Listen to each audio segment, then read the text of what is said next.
The total liberation of Ukraine has just begun as Ukraine continues its campaign of de-Russifying huge parts of its territory.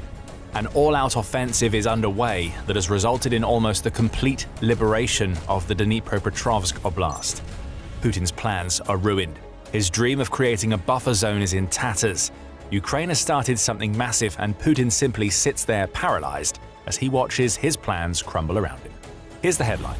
Ukraine has liberated almost all of the territory that Russia has claimed to have captured in Dnipropetrovsk. That's according to Major General Oleksandr Komarenko, who leads the main operational directorate of Ukraine's General Staff. In a March 10th interview, he claimed that Ukraine has almost completed its pushback in the Dnipropetrovsk region, and all that remains is to handle a few of Putin's stragglers before regaining full control over the sector. Almost the entire territory of Dnipropetrovsk Oblast has been liberated, Komarenko said, before adding, "We'll need to finish work in 3 small settlements and clear 2 more." That final bit of work is ongoing as we speak, and if the past few weeks have shown us anything, Putin's paralyzed forces are going to be taken out sooner rather than later. They have no defenses, they have no plan. All that remains for them is death, injury, or capture, just as we've seen over and over in Dnipropetrovsk since Ukraine began its counteroffensive back in February. And that counteroffensive has delivered some amazing results. As Russia attempts to push deeper into Donetsk and Zaporizhia, it had intended for the territory it captured in Dnipropetrovsk to serve as a buffer zone that would prevent Ukrainian aid from coming. We'll cover why that's important later on, especially in the context of a planned spring-summer offensive that Putin has up his wretched sleeve. However, Ukraine saw these plans coming and sprang into action.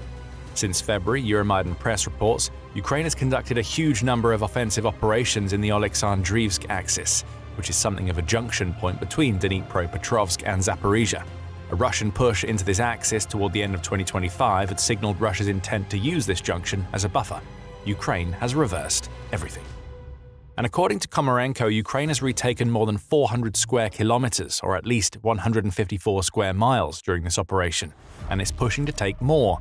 Ukraine has been cementing its control of this territory, Euromaidan press adds, and it's been conducting follow-up sweeps in many of the areas that it's liberated to remove the last vestiges of Russia's infiltrating forces off the map. This is de-Russification made real, and there isn't much that Putin is able to do about the airborne assault forces and ground assault units that Ukraine has been deploying to make this pushback happen. That gives us an indicator of how Ukraine has made these massive gains. In its report on Komarenko's comments, the Kyiv Post also makes mention of these combined aerial and ground assault forces, as well as noting that the general himself confirms that this is a very deliberate and purposeful operation being conducted by Ukraine. This is a planned offensive operation that has passed all the procedures of approval, coordination, etc., Komarenko claimed. He also said, "Yes, of course, I repeat, the forms of warfare are changing. The content of operations, battles, combat actions is different." When he was asked whether what we're seeing from Ukraine right now amounts to a full offensive operation against Russia. This is an important point. It's not uncommon for Ukraine to liberate territory that Russia has captured. It has happened many times over the last 4 years, though it typically involves Ukraine retaking a small village or scrap of territory when an opportunity arises. What we're seeing in Dnipropetrovsk is different. This is a coordinated push that has been conducted over several weeks to de-Russify the entire region. That push is almost complete, and there are several reasons why it's so important that we'll cover soon. We can see that coordination in play with the actions of the aerial and ground assault forces, which have been coordinating to conduct systematic sweeps of all the settlements that Ukraine has liberated. The Kyiv Post adds that mechanized brigades that were already defending the Dnipropetrovsk sector have joined in on the action. They have likely been transforming themselves from defensive into offensive units as the sweep has been ongoing. The logic here is simple. The assault forces push into occupied or grey zone territory to de-Russify. The mechanized brigades that were trying to defend this territory then become part of the push, making it even easier for Ukraine to gain ground. And gain ground, Ukraine has, at an astonishing rate. Komarenko reveals that 400 square kilometers that Ukraine has liberated represent more than simple de-Russification. Each of those square kilometers is a signal to Putin that Ukraine can do what Russia's leader wants his forces to accomplish, even better than the Russians can. Thanks to these active actions, we have positive dynamics in February. More territory has been liberated than lost, Komarenko says, and he's backed up by figures published by the Institute for the Study of War, or ISW. In its March 3rd analysis of the Russian offensive campaign, the ISW revealed a snippet of information that will have Putin frothing in fury at the utter incompetence of his soldiers. For the first time since the summer of 2023 counteroffensive, Ukraine retook more territory from Russia than Russia managed to steal from Ukraine. This statement covers the month of February, and ISW openly admits that it's even likely underestimating the true extent of Ukraine's advance when compared to the 400 and 460 square kilometer figures that are being shared by Ukraine. ISW's mapping methodology underestimates Ukrainian advances, as ISW depicts the furthest assessed extent of Russian advances until enough open-source evidence emerges to allow ISW to confidently assess that Russian forces no longer hold these positions, the ISW declares. What it did say for certain on March 3rd is that the period between February 14th and 20th saw Ukraine achieve a net gain of 33 square kilometers, or 12.7 square miles, which means that Ukraine liberated 33 square kilometers more than Russia captured during this period. We saw even better during the next week, between February 21st and 27th, when the ISW claims that Ukraine enjoyed a confirmed 57 square kilometer or 22 square mile net gain. And now that we're in mid-March, the full offensive has gained even more ground. Russia's defenses have crumbled, and Ukraine is now shoring up a new front line that was once porous but is now being filled with defenses and fortifications that will make it incredibly difficult for Russia to retake what it has lost. That's going to have huge ramifications for what's to come as we move deeper into 2026. And the main reason why comes down to something that we've already mentioned several times already. Russia really wanted Dnipropetrovsk to serve as a buffer zone. Komarenko said as much himself, stating, "Their leadership constantly says that they need the entire Donbas as a buffer zone. Their goal was to create a buffer zone in the Dnipropetrovsk region. That was their intention, their plan." In other words, Russia has counted a whole bunch of chickens before they've had the chance to hatch in Dnipropetrovsk. Russia's main goal after the initial failure of the so-called special military operation has been to snatch the Donbas region away from Ukraine. Putin has stated this many times, and Russia has made it a key condition of peace negotiations. If Ukraine doesn't cede the Donbas, Russia will keep throwing meat at the grinder to take it by force. Ukraine isn't ceding, and that leaves Putin with a problem. Let's assume for a moment that Russia succeeds in taking the Donbas, which is far from a given. The last thing that Putin would want in this moment of triumph is to deal with attacks that Ukraine carries out toward the east via Dnipropetrovsk and Oleksandrivsk, hence there is a need for a buffer zone. What Russia wants to do is create what would amount to a multi-mile strip of defense-laden territory that it could use to stave off Ukraine's counterattacking forces. The longer that Russia could stop a counterattack into the Donbas, the more time it would have to build fortifications in that region to make the success of a counterattack very unlikely.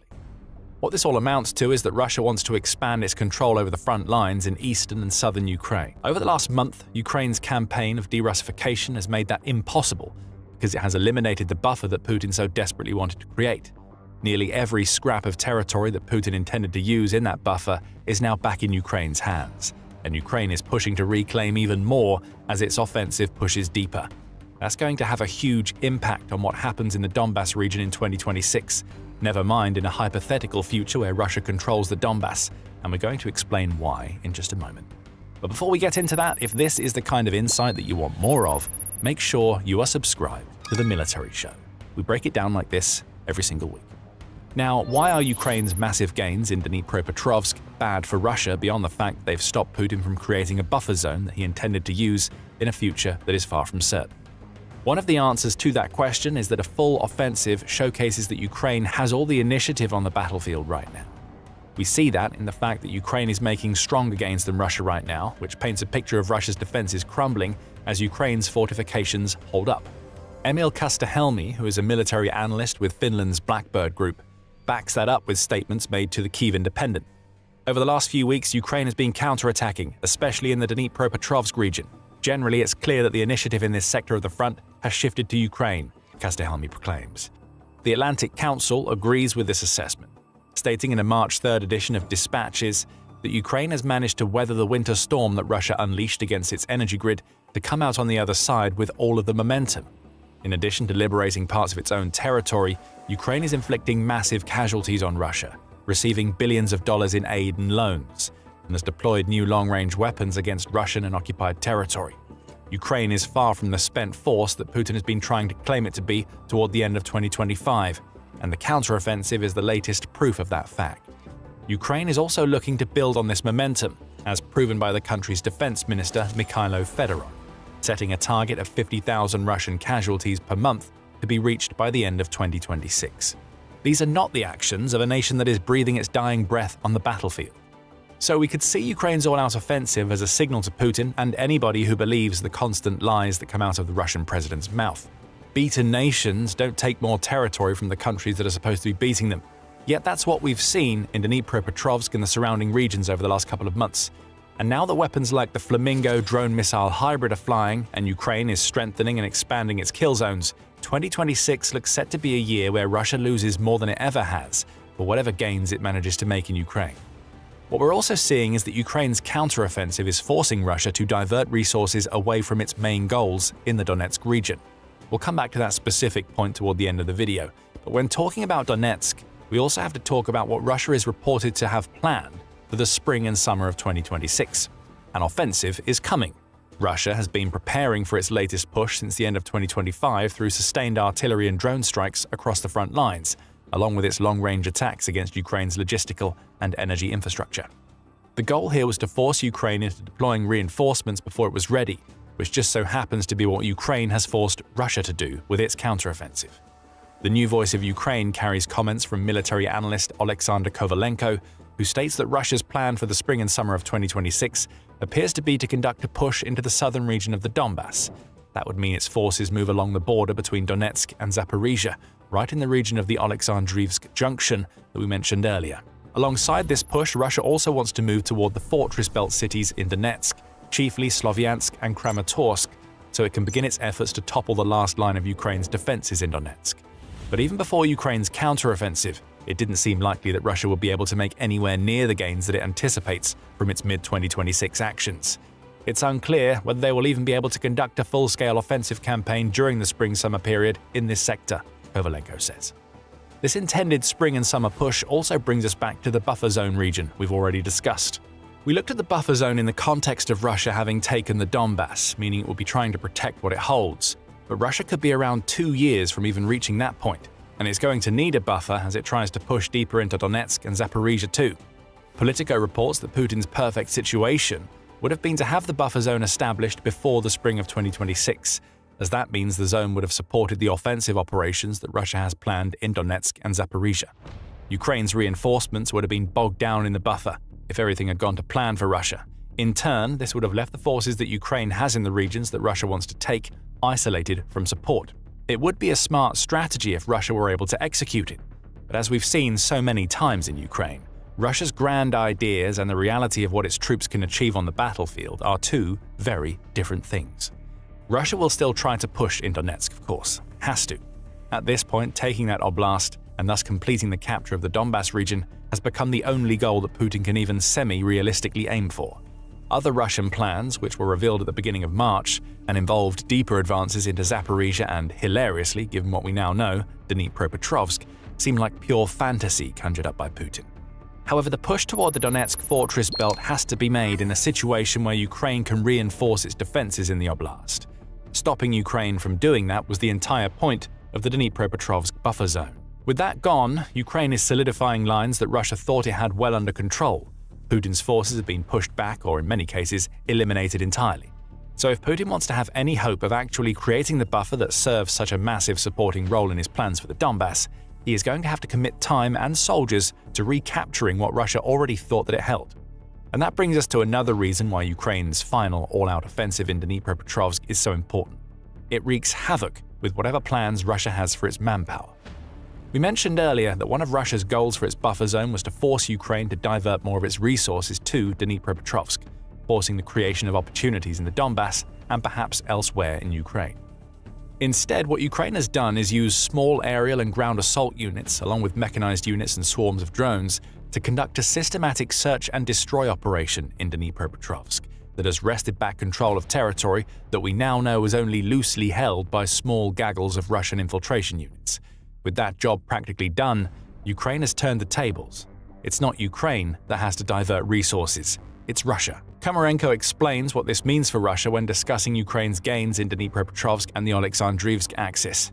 The most difficult sectors remain Pokrovsk and Oleksandrivsk, when the enemy has concentrated its main efforts, but we are gradually stabilizing the situation thanks to our active actions, Komarenko reports per United 24 media. He adds, the number of enemy attacks around Pokrovsk and Mirnorad has somewhat decreased as their forces were redirected toward the Oleksandrivsk axis. In other words, Putin has been forced